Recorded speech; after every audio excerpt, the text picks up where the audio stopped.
남편을 정신병원 폐쇄동에 넣을 수밖에 없는 그녀의 애타는 사연은? 안녕하세요. 오늘 들려드릴 이야기는 믿기 힘들 정도로 충격적입니다. 사랑하는 사람을 위해서라면 여러분은 어디까지 할 수 있나요? 그 선을 넘어서면 무슨 일이 벌어질까요? 본격적인 스토리 들어가시 전에 좋아요, 구독 부탁합니다.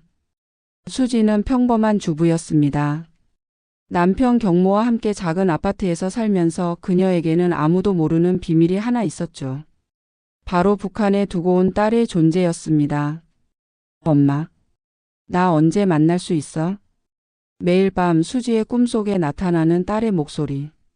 그녀는 잠에서 깰 때마다 베개가 눈물로 젖어 있었습니다. 남편 경모는 이 사실을 전혀 모르고 있었어요. 수지는 재혼이었고 전 남편과의 사이에서 낳은 딸은 탈북 과정에서 헤어지게 되었던 것입니다. 어느 날 수지는 교회에서 한 남자를 만나게 됩니다. 바로 김 목사였죠. 자매님 걱정 많으시죠? 제가 도와드릴 수 있습니다. 김 목사는 수지의 눈물을 본 순간 다가왔습니다. 그는 탈북민 브로커로 활동하고 있으며 북한에 있는 가족들을 데려오는 일을 한다고 했어요. 수지의 눈이 반짝였습니다. 정말 가능한가요? 제 딸을 데려올 수 있나요? 수지의 계획은 생각보다 치밀했습니다. 아니, 정확히는 김 목사와 현미선이 짜준 시나리오였죠.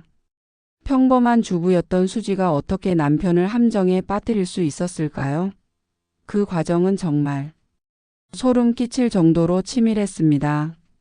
첫 번째, 술입니다.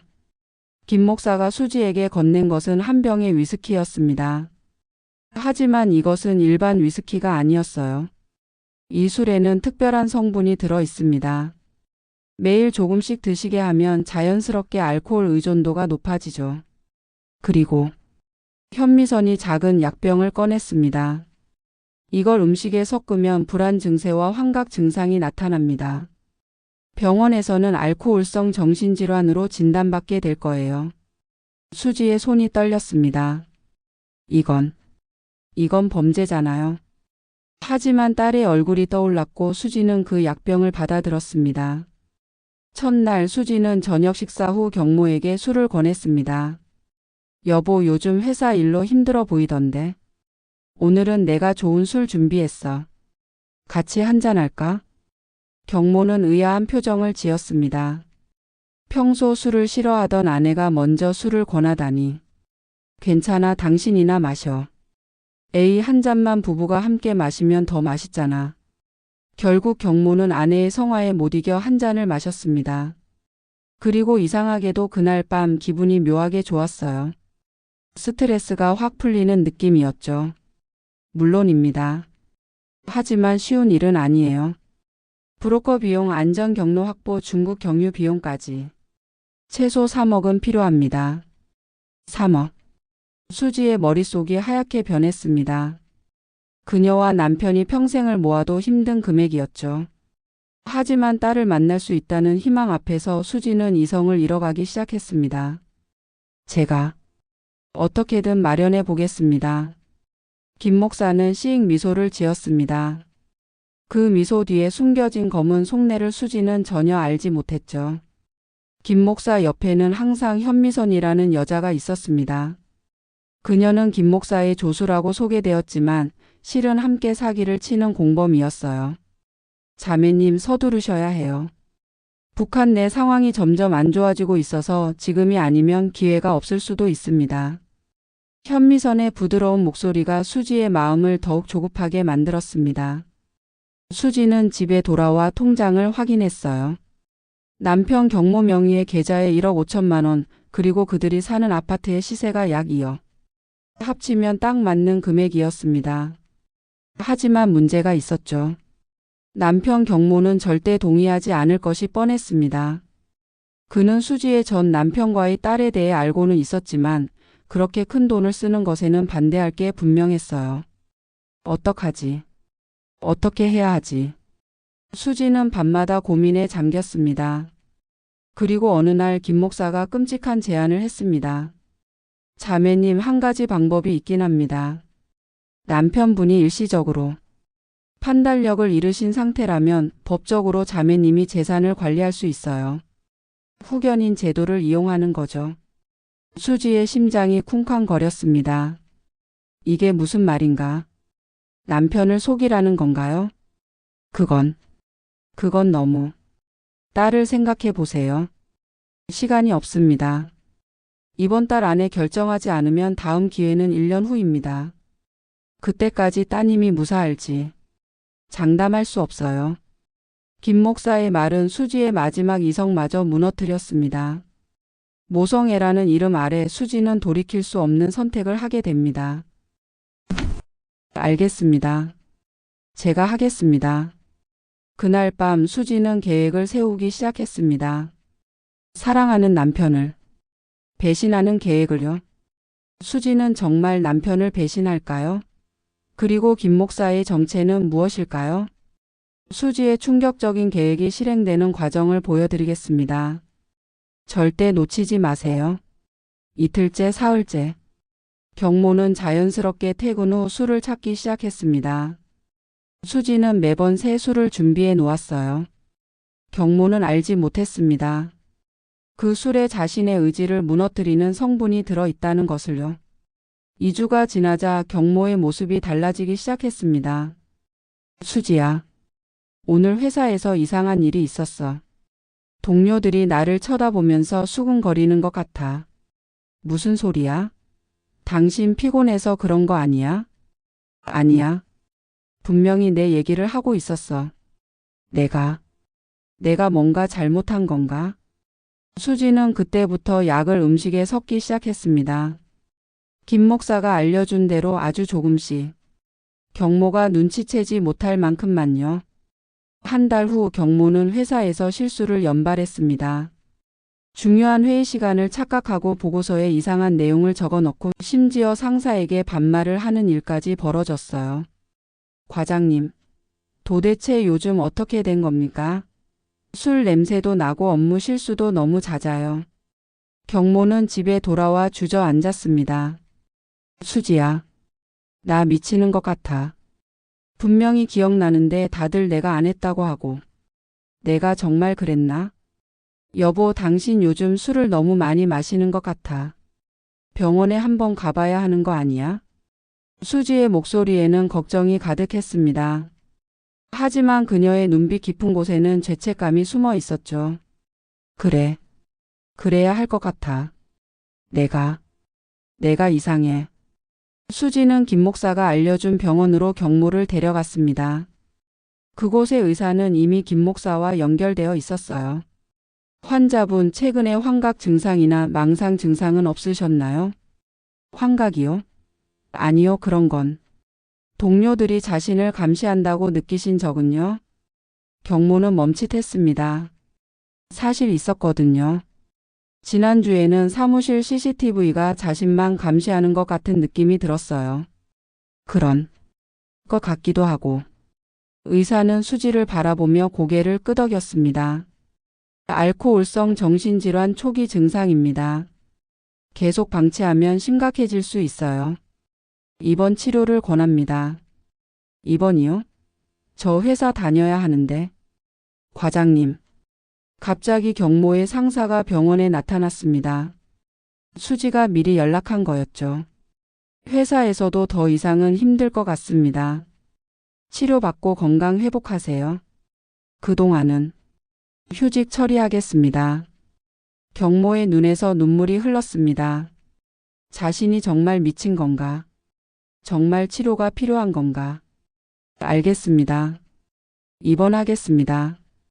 수지는 경모의 손을 꼭 잡았습니다. 여보, 괜찮아. 금방 나을 거야. 내가 옆에 있을게. 하지만 수지가 경모를 데려간 곳은 일반 병동이 아니었습니다. 정신병원의 폐쇄병동이었죠. 철창이 있고 외부와 완전히 차단된 그곳에 경모는 갇히게 되었습니다. 여보, 여기는 어디야?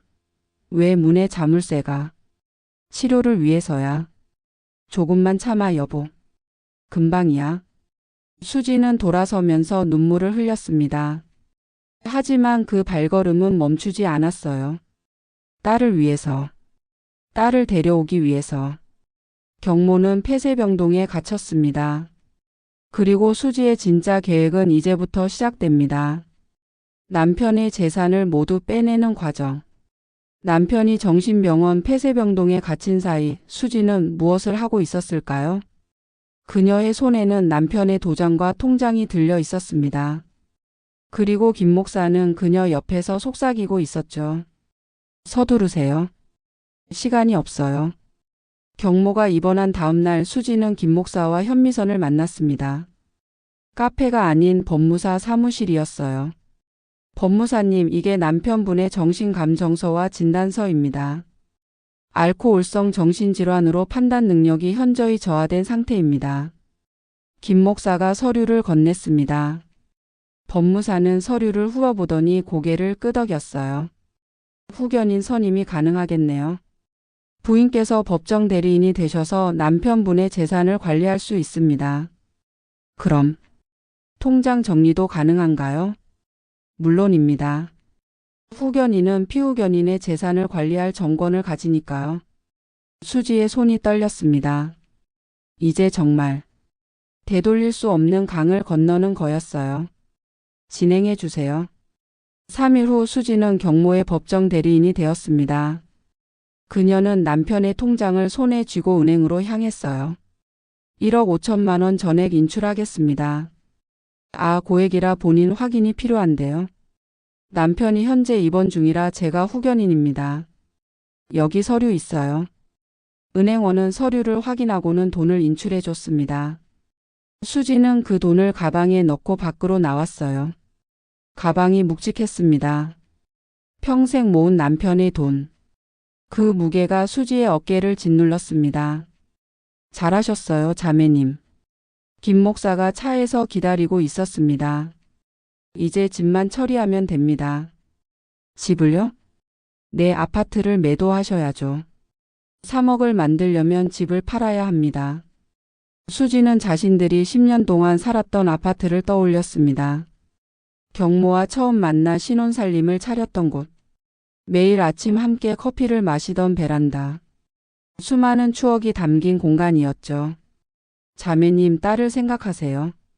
따님이 지금 얼마나 힘들겠어요. 북한에서 어머니를 기다리고 있을 텐데. 현미선의 목소리에 수지는 정신을 차렸습니다. 그래, 딸을 위해서. 다음 날 수지는 부동산에 연락했습니다. 금매로 내놓겠습니다. 빨리 팔아주세요. 금매요? 시세보다 조금 낮춰야 하는데 괜찮으세요? 상관없어요. 빨리요. 2주 만에 아파트가 팔렸습니다. 시세 2억 원짜리가 1억 8천에 넘어갔어요. 하지만 수지는 개의치 않았습니다. 총 3억 3천만 원. 이제 딸을 데려올 수 있는 돈이 모인 거예요. 수지는 짐을 싸기 시작했습니다. 그녀는 경모의 옷장을 열었어요. 정갈하게 걸려있는 남편의 셔츠들. 수지는 그중 하나를 꺼내 얼굴에 묻었습니다. 여보, 미안해. 정말 미안해. 눈물이 쏟아졌습니다. 하지만 그녀는 울면서도 짐을 쌌어요. 남편의 옷, 사진, 추억이 담긴 물건들. 모든 것을 상자에 넣었습니다. 그날 밤 수지는 정신병원을 찾아갔습니다. 경모를 만나러요. 여보. 면회실에 나타난 경모는 말이 아니었습니다. 2주 만에 10kg는 빠진 것 같았어요. 눈빛은 흐릿했고 손은 계속 떨리고 있었죠. 수지야. 나 언제 나가? 여기 너무 무서워. 조금만 더 있어. 치료 받아야 해. 치료? 나 멀쩡해. 여기 있으면 진짜 미칠 것 같아. 사람들이 밤마다 소리 지르고 간호사들은 주사를 놓고. 경모는 울먹였습니다. 수지의 가슴이 찢어지는 것 같았어요. 여보, 집은 잘 있지? 우리 집. 나 나가면 같이 베란다에서 커피 마시자. 응? 수지는 대답할 수 없었습니다. 집은 이미 팔렸고 통장은 텅 비었으니까요. 응, 그러자. 거짓말이었습니다. 수지는 면회를 마치고 나와 주차장에서 한참을 울었어요. 하지만 멈출 수 없었습니다. 이미 너무 멀리 왔으니까요. 다음 날 수지는 김 목사에게 돈을 건넸습니다. 3억 3천입니다. 이제 제 딸을 데려와 주세요. 김 목사는 돈을 확인하며 환하게 웃었습니다. 훌륭하십니다, 자매님. 2주 안에 좋은 소식 전하겠습니다. 정말 우리 딸을 데려올 수 있는 거죠? 물론입니다. 제가 누굴 속이겠습니까? 하나님 앞에서 맹세합니다. 하지만 김 목사의 눈빛은 차가웠습니다. 그의 머릿속에는 이미 이 돈을 가지고 어디로 도망갈지 계획이 세워져 있었거든요. 수지는 모든 것을 잃었습니다. 남편의 재산, 집 그리고 양심까지. 하지만 딸을 만날 수 있다는 희망 하나로 버텼어요.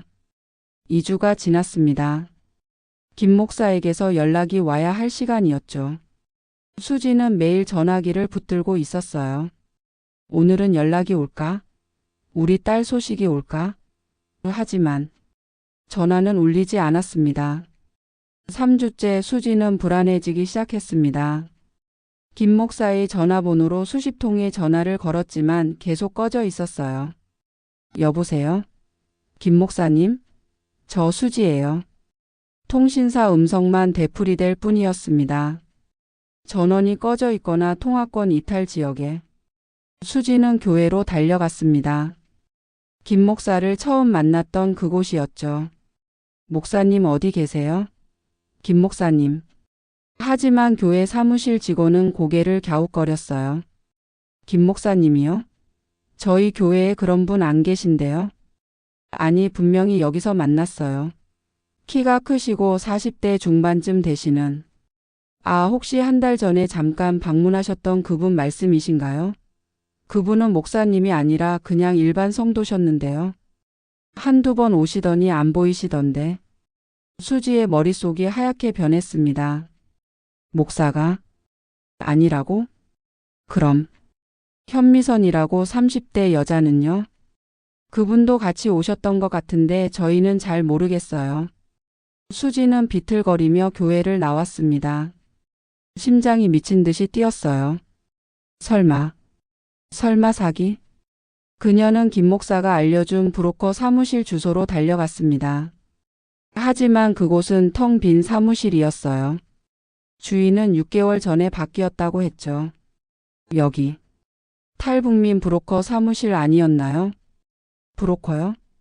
여기 원래 부동산이었는데요. 한 달 전에 잠깐 누가 단기 임대했다가 나갔어요. 수지는 그 자리에 주저앉았습니다. 다리에 힘이 풀렸어요. 모든 게 거짓말이었다는 거였습니다. 비명도 나오지 않았습니다. 3억 3천만 원. 남편의 평생 재산. 그들의 집. 모든 것이 사라진 거였어요. 수지는 경찰서로 달려갔습니다. 사기를 당했어요. 제발 도와주세요. 진정하시고 자세히 말씀해 주세요. 수지는 그동안의 일을 모두 털어놨습니다. 김 목사를 만난 것부터 돈을 건넨 것까지. 혹시 계약서나 영수증 같은 건 있으세요? 아니요. 그냥 현금으로 건넸어요. 김 목사님이 흔적을 남기면 북한에서 위험하다고. 경찰관은 난처한 표정을 지었습니다. 그럼 송금 내역이나 통화 기록은요? 전화번호는 있는데 지금 안 받아요. 그 번호로 추적해 보겠습니다. 하지만 솔직히 말씀드리면 대포폰일 가능성이 높습니다. 요즘 이런 수법에 사기가 많거든요. 수지의 얼굴에서 핏기가 사라졌습니다. 그럼 돈은? 최선을 다해 보겠지만 기대는 하지 마세요. 수지는 경찰서를 나와 거리를 헤맸습니다. 어디로 가야 할지도 몰랐어요. 집은 없고 돈도 없고 남편은 정신병원에 갇혀 있고. 내 딸은 어떻게 하지? 그때 수지의 휴대폰이 울렸습니다. 모르는 번호였어요. 혹시 여보세요? 수지 씨죠? 저는 현미선입니다. 현미선. 수지의 손이 떨렸습니다. 당신들이 지금 어디 있어요? 내 돈 돌려줘. 돈이요? 그거 다 써버렸는데요. 수지 씨, 우리가 바보 같았어요. 진짜로 북한에서 사람을 데려온다고 믿었어요. 현미선의 목소리에는 조롱이 가득했습니다. 당신들이 참 쉬웠어요. 딸 이야기만 꺼내면 당신 눈에서 이성이 사라지더라고요. 남편도 쉽게 병원에 집어넣고 돈도 고분고분 내놓고.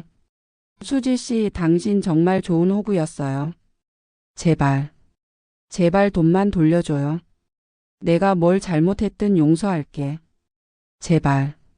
용서? 웃기네요. 수지 씨, 당신도 똑같이 나쁜 사람이잖아요. 남편을 정신병자로 만들어서 병원에 가둔 사람이 누군데요? 우리는 그냥 당신이 원하는 걸 도와준 것뿐이에요. 그건 딸을 위해서. 핑계지. 결국 당신도 남편을 배신한 거예요. 우리랑 뭐가 달라요? 전화가 끊겼습니다. 수지는 그 자리에서 무너져 내렸어요. 사람들이 쳐다봤지만 그녀는 신경 쓰지 못했습니다. 현미선의 말이 머릿속을 맴돌았습니다. 당신도 똑같이 나쁜 사람이에요. 그 말이 사실이었습니다. 수지는 딸을 위한다는 명분으로 사랑하는 남편을 지옥에 빠뜨렸으니까요.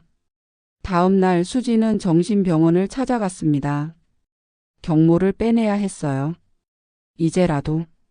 늦었지만 이제라도 잘못을 바로잡아야 했습니다. 남편을 퇴원시키고 싶습니다. 보호자님, 환자분 상태가 지금 당장요. 제가 후견인이에요. 퇴원 절차 진행해 주세요. 수지의 강경한 태도에 병원 측은 결국 퇴원 서류를 내줬습니다. 경모는 한 달 만에 병원 밖으로 나왔습니다. 그의 모습은 처참했어요. 15kg 빠진 몸, 푹 꺼진 눈, 떨리는 손. 한 달 전에 그 건강했던 남자는 온데간데 없었습니다. 집에 가자.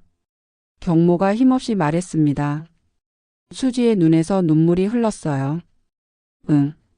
집에 가자. 챕터 마무리. 김 목사와 현미선은 돈을 들고 사라졌습니다. 수지는 모든 것을 잃었어요. 하지만 진짜 지옥은 이제부터였습니다. 남편이 집에 돌아가면 무엇을 발견하게 될까요? 차는 익숙한 동네로 접어들었습니다. 경모는 창밖을 바라보며 희미하게 미소 지었어요. 드디어 집에 가는구나. 하지만 수지는 운전대를 잡은 손에 힘을 잔뜩 주고 있었습니다. 이제 모든 진실이 드러날 시간이었으니까요. 본문. 여보, 여기가 아니잖아. 경모가 이상한 듯 물었습니다. 차는 그들의 아파트 단지를 지나쳐가고 있었거든요. 수지는 대답하지 못했습니다. 그녀는 차를 멈추고 핸들에 머리를 기댔어요. 여보, 미안해. 뭐가? 왜 그래?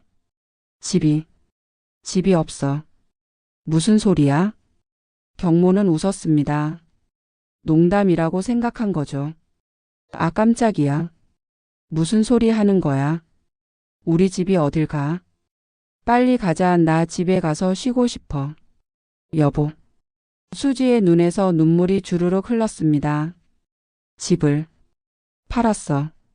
그리고 당신 통장에 있던 돈도 다 없어. 순간 차 안이 조용해졌습니다. 경모는 아내를 물끄러미 바라봤어요. 뭐라고? 미안해. 정말 미안해. 수지야, 지금 무슨 소리 하는 거야? 농담이지? 경모는 자신의 휴대폰을 꺼내 은행 앱을 켰습니다. 그리고 잔액을 확인한 순간 그의 얼굴이 창백해졌어요. 영원. 이게 무슨. 여보, 내 말 들어봐. 나는 집은 정말로 판 거야? 경모가 소리쳤습니다. 수지는 고개를 끄덕였어요. 미쳤어? 대체 왜 그런 짓을 한 거야? 내 딸을 데려오려고. 딸? 북한에 있다는 그 딸? 그것 때문에 우리 집을 팔았다고? 경모는 차 문을 박차고 내렸습니다. 그리고 자신들의 아파트가 있던 곳으로 뛰어갔어요. 수지도 황급히 뒤따랐습니다. 여보, 위험해. 경모는 아파트 입구에 섰습니다. 현관 비밀번호를 눌렀지만 번호가 바뀌어 있었어요. 왜 안 열려? 그는 주저앉아 현관문을 두드렸습니다. 여기 내 집인데. 내 집이라고. 그때 안에서 누군가 문을 열었습니다. 새로 이사 온 사람이었어요. 저기 누구세요? 아, 저는 여기 집주인. 집주인요? 아니, 저희가 이 집 샀는데요. 한 달 전에. 경모는 그 말을 듣고 그 자리에서 쓰러질 뻔했습니다. 수지가 부축했어요. 가자. 일단 가자. 수지는 경모를 차에 태우고 모텔로 향했습니다. 그들이 갈 곳은 그곳밖에 없었거든요. 모텔 방에 들어선 경모는 멍하니 벽을 바라봤습니다. 수지야. 응. 대체 무슨 일이 있었던 거야? 내가 병원에 있는 동안. 도대체 무슨 일이? 수지는 모든 것을 고백했습니다. 김 목사를 만난 것, 경모를 병원에 넣기 위해 술과 약을 먹인 것, 재산을 빼돌린 것, 그리고 사기를 당한 것까지. 경모는 말없이 듣고 있었습니다. 그의 주먹이 서서히 쥐어지고 있었어요. 그러니까 내가 미친 게 아니었다는 거지? 응. 당신이 나를 미치게 만든 거였어? 미안해. 정말 미안해. 미안하면 다야? 경모의 목소리가 떨렸습니다. 분노와 배신감이 뒤섞인 목소리였어요. 나는 진짜 내가 미쳤다고 생각했어. 병원에서 매일 밤 울면서 내가 왜 이러지? 내가 정말 이상한 건가 하면서. 간호사들이 주는 약을 먹으면서 빨리 나아야지, 수지한테 돌아가야지 생각했다고. 여보. 근데 알고 보니 전부 다 당신 계획이었어? 나를 정신병자로 만들어서 재산을 뺏으려고? 그게 당신이 날 사랑한 방식이야? 경모는 소리쳤습니다. 수지는 아무 말도 할 수 없었어요. 그녀도 울고 있었지만 경모의 고통에 비하면 아무것도 아니었습니다. 당신이 그렇게 만든 거야. 내가 회사에서 실수한 것도 동료들이 날 수군거린다고 느낀 것도 전부 다 당신이 먹인 약 때문이었어. 내 인생을 망친 건 당신이야. 경모는 벽을 주먹으로 쳤습니다. 피가 나왔지만 그는 멈추지 않았어요. 여보, 제발. 수지가 경모를 말렸습니다. 둘은 바닥에 주저앉아 한참을 울었어요. 얼마나 시간이 지났을까? 경모가 먼저 입을 열었습니다. 나가줘. 뭐? 내 눈앞에서 사라져. 당신 얼굴 보기 싫어. 여보. 나 정말. 가라고. 경모의 외침에 수지는 비틀거리며 모텔 방을 나왔습니다. 그녀는 복도에 주저앉아 또 울었어요. 모든 게 끝났습니다. 집도 돈도 딸도 그리고 남편까지. 수지는 모든 것을 잃었어요. 경모는 텅 빈 집을 발견하고 충격에 빠졌습니다. 아내의 배신. 그것은 상상조차 할 수 없었던 일이었죠. 하지만 경모는 이대로 무너질 사람이 아니었습니다. 그의 반격이 시작됩니다. 3일이 지났습니다. 경모는 모텔 방에서 나오지 않았어요. 수지도 근처 찜질방에서 지내며 남편의 연락을 기다렸죠. 하지만 연락은 오지 않았습니다. 그리고 나흘째 되는 날, 경모가 움직이기 시작했습니다. 경모는 거울을 봤습니다. 거기에는 초췌한 남자가 서 있었어요. 한 달 전에 그 건강하고 자신감 넘치던 모습은 어디에도 없었습니다. 이대로 무너질 순 없어. 그는 주먹을 불끈 쥐었습니다. 분노가 그를 지탱하고 있었어요. 아내에 대한 배신감이 아니라 진실을 알고 싶다는 욕구가 그를 움직이게 했습니다. 수지는 왜 그랬을까? 정말 딸 때문이었을까? 아니면 다른 이유가 있을까? 경모는 노트북을 켰습니다. 그리고 검색창에 사설 탐정을 입력했어요. 1시간 후 그는 한 탐정 사무소 앞에 서 있었습니다. 어서 오세요. 무엇을 도와드릴까요? 40대 중반의 탐정이 그를 맞이했습니다. 아내를 조사해 주세요. 경모는 그동안의 일을 설명했습니다. 탐정은 심각한 표정으로 들었어요. 복잡한 사건이네요. 부인의 행적을 추적하는 건 가능합니다. 하지만 비용이 얼마든 내겠습니다. 지금 재산이 없으시다고 하셨는데. 경모는 주머니에서 카드를 꺼냈습니다. 신용카드 한도가 500만 원 남았어요. 이걸로 해주세요. 탐정은 잠시 망설이다가 고개를 끄덕였습니다. 알겠습니다. 일주일 드리죠. 하지만 탐정은 3일 만에 경모를 다시 불렀습니다. 생각보다 빨리 찾았습니다. 탐정은 파일을 꺼냈습니다. 거기에는 수지의 동선, 김 목사와 현미선의 사진, 그리고 충격적인 정보들이 담겨 있었어요. 부인께서 만난 김 목사라는 사람. 본명은 김태수입니다. 정과 7범이에요. 사기 횡령 배임. 탈북민 브로커 사기로 이미 여러 번 수감된 경력이 있습니다. 경모의 주먹이 떨렸습니다. 현미선. 본명 박미선. 김태수의 내연녀이자 공범입니다. 둘이 팀을 이뤄 탈북민 가족을 둔 사람들을 상대로 사기를 쳐왔어요. 피해자가 부인만이 아닙니다. 다른 피해자도 있다고요? 네, 최소 20명 이상입니다. 피해 금액만 수십억 원이에요. 하지만 대부분 신고하지 않았습니다. 부인처럼 불법적인 방법으로 돈을 마련한 경우가 많아서요. 탐정은 더 두꺼운 파일을 꺼냈습니다. 그리고 부인의 과거도 조사했습니다. 부인은 2010년에 탈북했어요. 그때 딸과 함께 넘어오려다가 중국에서 헤어졌다고 하네요. 그건 알고 있었어요. 하지만 이건 모르셨을 겁니다. 탐정이 한 장의 서류를 내밀었습니다. 경모는 그것을 받아들고 얼어붙었어요. 이게 뭡니까? 부인의 딸.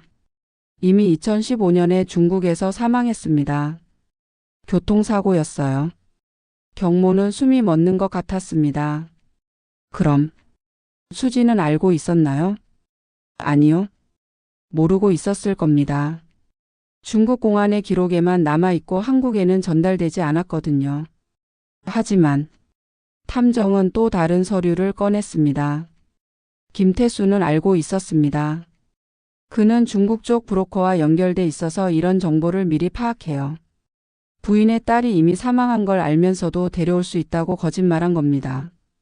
경모는 의자에 무너져 앉았습니다. 수지도 피해자였다는 건가요? 부인은 지금 어디 있습니까? 남편분 근처 찜질방에 계십니다. 매일 모텔 앞을 서성이더라고요. 경모는 아무 말도 할 수 없었습니다. 분노가 사라진 자리에 복잡한 감정들이 몰려왔어요. 김태수와 박미선의 행방도 찾았습니다. 어디 있습니까? 제주도입니다. 이미 돈을 빼돌려서 사업을 시작했어요. 게스트하우스를 차렸더라고요. 탐정은 주소가 적힌 메모를 건넸습니다. 신고하시겠습니까? 나중에 생각해 보겠습니다. 경모는 탐정 사무소를 나왔습니다. 그리고 찜질방으로 향했어요. 찜질방 앞에는 수지가 서 있었습니다. 그녀는 모텔 쪽을 바라보고 있었죠. 경모가 나타날까 기다리면서요. 수지야. 수지가 돌아봤습니다. 경모가 서 있었어요. 여보. 딸. 이미 죽었어. 뭐? 수지의 얼굴이 창백해졌습니다. 2015년에 중국에서 교통사고로 사망했어. 김태수 그 새끼는 알고 있었어. 내 딸이 죽은 걸 알면서도 살아있다고 거짓말한 거야. 수지는 그 자리에서 무너졌습니다. 안 돼. 안 돼. 우리 딸이. 그녀는 바닥을 치며 울부짖었습니다. 경모는 그런 아내를 내려다봤어요. 분노해야 할까요? 아니면 위로해야 할까요? 경모 자신도 알 수 없었습니다. 수지야. 응. 같이 가자. 어디로? 제주도. 그 사기꾼들이 있는 곳으로. 수지가 고개를 들었습니다. 경모의 눈빛은 차가웠어요. 우리 돈. 찾아와야지. 챕터 마무리. 경모는 탐정을 통해 충격적인 진실을 알게 되었습니다. 수지의 딸은 이미 죽어 있었고 김태수는 이 사실을 알면서도 사기를 친 거였죠. 이제 경모와 수지는 함께 복수의 여정을 떠납니다. 제주행 비행기 안 경모와 수지는 나란히 앉아 있었습니다. 말은 없었지만 둘 사이에는 묘한 연대감이 흐르고 있었어요. 배신자와 피해자. 하지만 이제 그들은 같은 목표를 가진 동료였습니다. 바로 김태수와 박미선을 찾아내는 것. 본문. 제주공항에 내린 두 사람은 택시를 타고 탐정이 알려준 주소로 향했습니다. 바닷가 근처의 작은 게스트하우스였어요. 저기 있어. 수지가 떨리는 목소리로 말했습니다. 게스트하우스 앞에서 화분을 정리하고 있는 여자. 박미선이었습니다. 저 나쁜 년. 수지가 차에서 내리려 했지만 경모가 막았습니다. 기다려. 계획대로 해야 해. 경모는 핸드폰을 꺼내 녹음 앱을 켰습니다. 증거를 확보해야 해. 그래야 경찰에 신고할 수 있어. 두 사람은 게스트하우스에 체크인했습니다. 박미선은 그들을 알아보지 못했어요. 수지는 모자를 깊이 눌러 쓰고 있었고 경모는 한 달 사이 너무 많이 변해 있었거든요. 1박에 8만 원입니다. 즐거운 여행 되세요. 박미선의 밝은 목소리가 수지의 심장을 찔렀습니다. 저 여자는 아무렇지도 않다는 거예요. 사람의 인생을 망쳐놓고. 방에 들어간 경모는 창문으로 게스트하우스 마당을 내려다봤습니다. 거기서 김태수가 맥주를 마시고 있었어요. 저 새끼. 여보 참아. 조금만 참아. 이번엔 수지가 경모를 진정시켰습니다. 저녁이 되자 경모는 마당으로 내려갔습니다. 김태수에게 다가가서요. 사장님 맥주 한 잔 같이 하실래요? 오 그러시죠. 김태수는 경모를 알아보지 못했습니다. 경모는 옆에 앉아 술을 따랐어요. 사장님 여기 장사 잘 되세요? 그럭저럭요. 시작한 지 얼마 안 돼서. 자본금이 많이 들었겠네요. 뭐 좀 쓰긴 했죠. 하. 김태수는 아무렇지도 않게 웃었습니다. 경모는 주머니 속 핸드폰의 녹음 버튼을 확인했어요. 근데 사장님 이 돈 어떻게 마련하셨어요? 비결이 있으시면 저도 좀 배우고 싶은데. 아 그게. 말하자면 좀 웃기는데. 김태수는 술에 취한 듯 혀가 풀렸습니다. 사실 저 목사 노릇했었어요. 가짜로. 탈북민들 상대로 브로커 사기 치는 거. 사기요? 응. 북한에 가족 있다는 사람들한테 접근해서 데려와 줄 수 있다고 거짓말하는 거죠. 돈만 받고 튀는 거예요. 대박. 근데 걸리지 않아요? 걸리겠어요? 다들 불법으로 돈 만든 거라 신고도 못해. 완전 먹튀죠. 김태수는 크게 웃었습니다. 경모의 주먹이 떨렸지만 그는 참았어요. 최근에도 한 건 했어요. 아줌마 하나가 딸을 데려오고 싶다고 하더라고. 그래서 3억 넘게 뜯어냈죠. 그 돈으로 이거 차린 거예요. 와, 대단하시네요. 근데 재밌는 게 그 아줌마 딸이 이미 죽어 있었어요. 제가 미리 확인했거든요. 죽은 걸 알면서도 살아있다고 거짓말한 거지. 하. 경모는 더 이상 참을 수 없었습니다. 그는 벌떡 일어나 김태수의 멱살을 잡았어요. 이 개자식아. 뭐야? 나야 김경모. 수지 남편. 기억 안 나? 김태수의 얼굴이 하얗게 변했습니다. 너 어떡해? 녹음 다 했어 이 새끼야. 내가 한 짓 전부 다 증거 확보했다고. 경모가 핸드폰을 흔들자 김태수는 도망치려 했습니다. 하지만 수지가 뒤에서 나타나 길을 막았어요. 어딜 가려고 김 목사님? 수지 씨. 내 딸. 이미 죽은 걸 알았지? 알면서도 거짓말했지? 수지의 목소리는 차가웠습니다. 그녀의 손에는 경찰 신고가 되어 있는 핸드폰이 들려 있었어요. 잠깐만. 얘기 좀 합시다. 할 말 없어. 수지는 통화 버튼을 눌렀습니다. 여보세요, 경찰서죠? 사기범 신고하려고요. 김태수는 그 자리에서 무너졌습니다. 박미선도 방에서 나왔다가 상황을 파악하고는 도망치려 했지만 이미 늦었어요. 30분 후 경찰이 도착했습니다. 경모가 제공한 녹음 파일과 탐정이 조사한 자료들이 결정적인 증거가 되었어요. 김태수, 박미선. 사기죄로 긴급 체포합니다. 수갑이 채워지는 소리가 마당에 울렸습니다. 김태수는 끌려가면서도 애원했어요. 수지 씨, 경모 씨, 한 번만 용서해 주세요. 돈 돌려드릴게요. 이제 와서 늦었어. 경모는 차갑게 말하고 돌아섰습니다. 경찰서에서 조사를 받는 동안 경모와 수지는 또 다른 충격적인 사실을 알게 되었습니다. 피해자가 총 27명입니다. 피해 금액이 52억 원이에요. 형사가 서류를 넘기며 말했습니다. 그런데 김태수와 박미선이 쓴 돈은 8억 정도밖에 안 돼요. 나머지 돈은 어딘가에 숨겨뒀을 가능성이 큽니다. 그럼 우리 돈도 찾을 수 있다는 건가요? 수사하면서 계좌 추적할 겁니다. 시간이 좀 걸리겠지만 일부는 회수 가능할 거예요. 작은 희망이었지만 경모와 수지에게는 큰 위로가 되었습니다. 조사가 끝나고 밖으로 나온 두 사람은 제주 바닷가에 나란히 앉았습니다. 파도 소리가 고요히 들려왔어요. 여보. 응. 우리 딸. 정말 죽은 거야? 수지의 목소리가 떨렸습니다. 경모는 탐정이 준 서류를 꺼냈어요. 이게 사망 확인서야. 수지는 그것을 받아들고 한참을 바라봤습니다. 그리고 조용히 울기 시작했어요. 미안해. 엄마가 미안해. 경모는 그런 아내를 지켜봤습니다. 한 달 전만 해도 미워했던 사람. 하지만 지금은 그 마음이 복잡했어요. 수지야. 응. 나도. 미안해. 수지가 고개를 들었습니다. 내가 왜? 나도 몰랐어. 내가 얼마나 힘들었는지. 딸 생각하면서 얼마나 가슴 아팠는지. 경모의 눈에도 눈물이 맺혔습니다.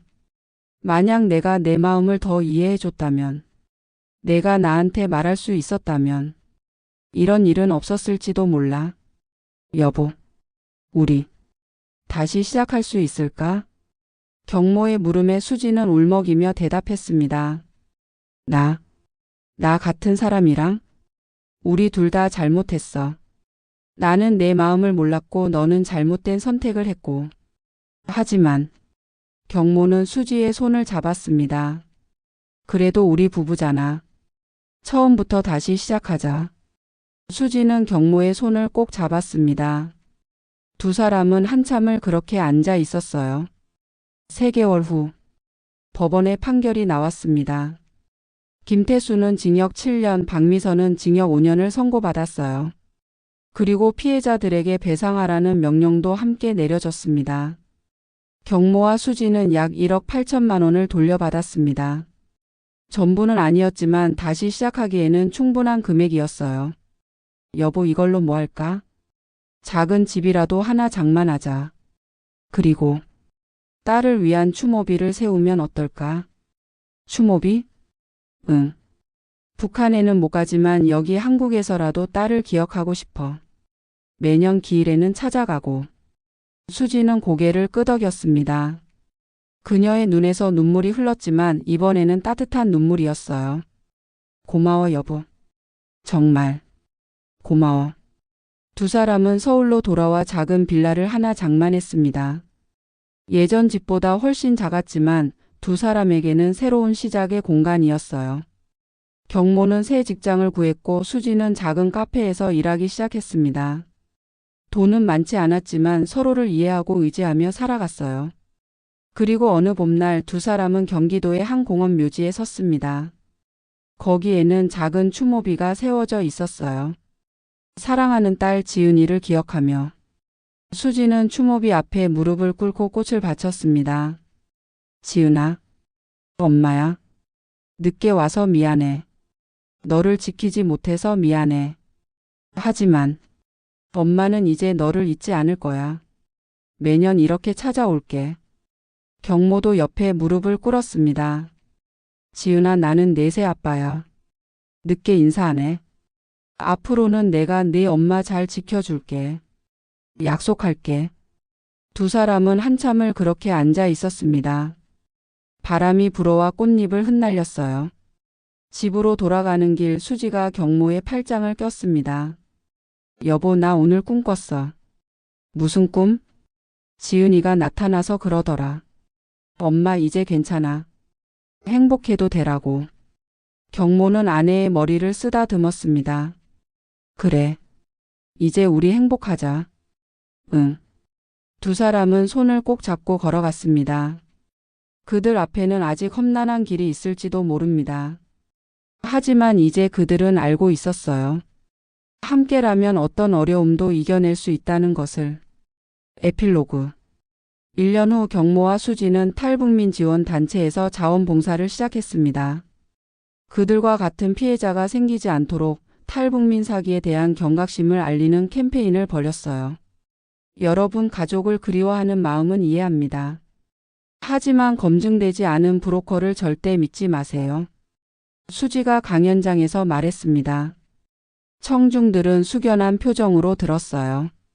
저는 제 실수로 남편을 잃을 뻔했고 딸의 죽음조차 제대로 애도하지 못했습니다.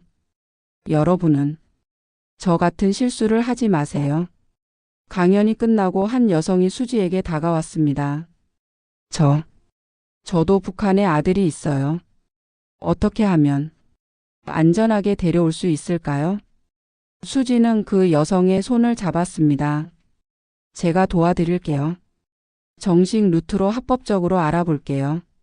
절대 혼자 고민하지 마세요. 그날 밤 경모와 수지는 집 베란다에 앉아 밤하늘을 바라봤습니다. 여보, 우리 잘하고 있는 거지? 당연하지. 우리 딸도 하늘에서 웃고 있을 거야. 그랬으면 좋겠어. 두 사람은 서로를 바라보며 미소 지었습니다. 그들의 삶은 완벽하지 않았어요. 여전히 빚이 있었고 작은 집에서 살았고 가끔은 과거가 떠올라 힘들기도 했습니다. 하지만 그들에게는 가장 중요한 것이 있었습니다. 바로 서로에 대한 신뢰와 사랑이었죠. 사랑해 수지야. 나도 사랑해 여보. 별빛 아래서 두 사람은 서로를 안았습니다.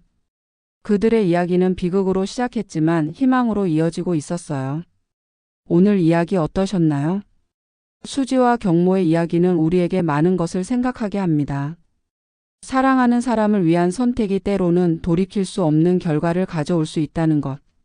하지만 그럼에도 불구하고 진심 어린 용서와 이해가 있다면 다시 시작할 수 있다는 것. 이 영상이 도움이 되셨다면 좋아요와 구독 부탁드립니다. 그리고 혹시 여러분 주변에 탈북민 사기로 고통받는 분이 계시다면 꼭 정식 기관의 도움을 요청하시기 바랍니다. 다음에도 더 좋은 이야기로 찾아뵙겠습니다. 사랑하는 사람을 진심으로 이해하고 있나요? 오늘 하루도 소중한 사람들에게 따뜻한 말 한마디 건네보세요. 감사합니다.